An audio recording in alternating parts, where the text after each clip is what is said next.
What's up guys? Maraming salamat sa pagbabalik nyo dito sa channel ko. At sa video na ito ay tuturo ko sa inyo ang basic kung paano mag handheld shot at mag-edit gamit ang smartphone nyo para sa YouTube or Facebook mo tulad nito.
Karamihan sa video ko ay puro handle lang ang gamit ko kasi wala pa akong stabilizer noon or gimbal that time. I have no choice but I have to use my hand. When you're doing a handheld shot, of course, ang iniwasan mo dyan is camera shake. So, ang tips ko is to hold the camera as gentle but as sure as possible. Huwag mong i-grip ng sobra. Dapat gentle lang pero hindi siya malalaglag. Hindi ganito.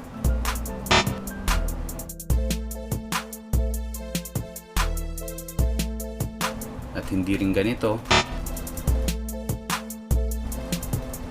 So ang tamang paghawak is ganito.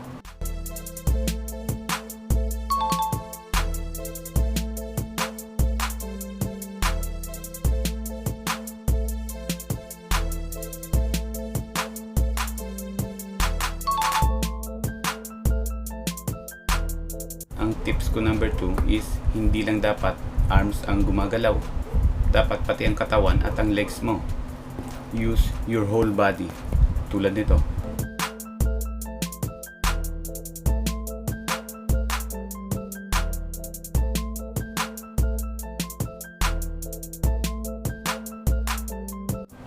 Tips number 3 is know your shot first. Dapat alam mo kung saan part ka magsa-shot at kung saan papuntang camera mo, pan ba, forward or backward. You have to know your shot.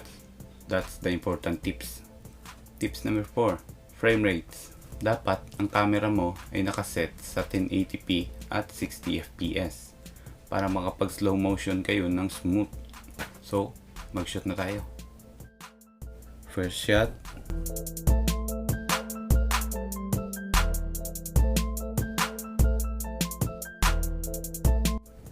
Second shot. Third shot.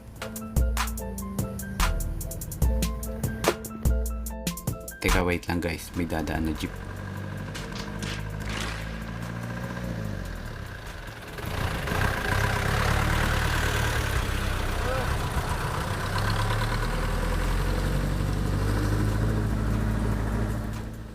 Okay, tuloy na natin. Fourth shot.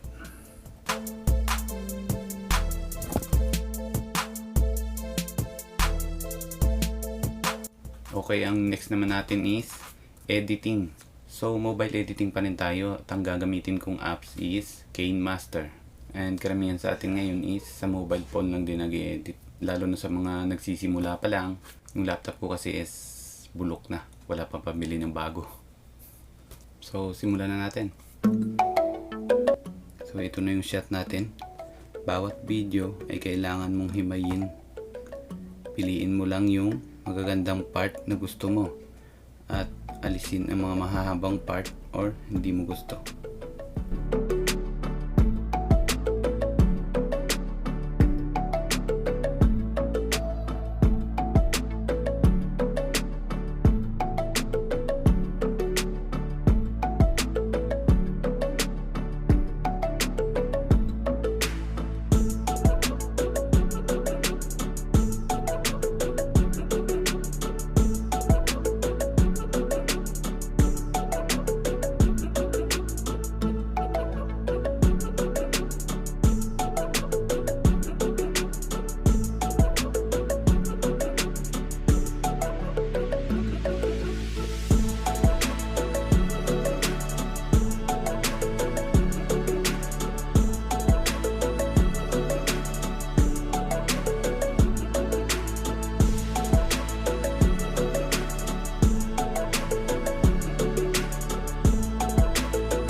ayan, okay na.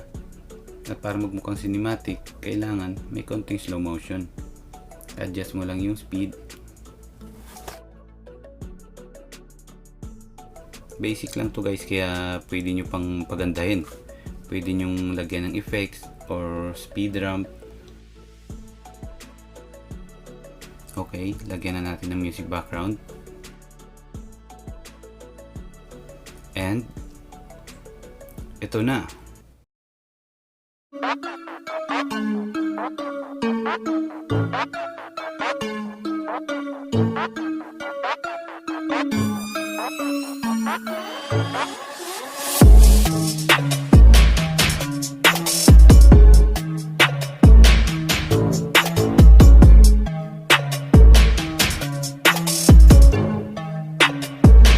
I know my shot here are not as good as you expected to me.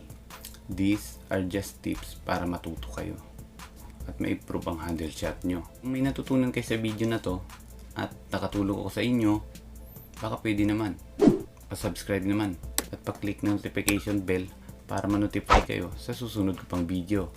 And I'm John. Thank you for being here and see you in the next video.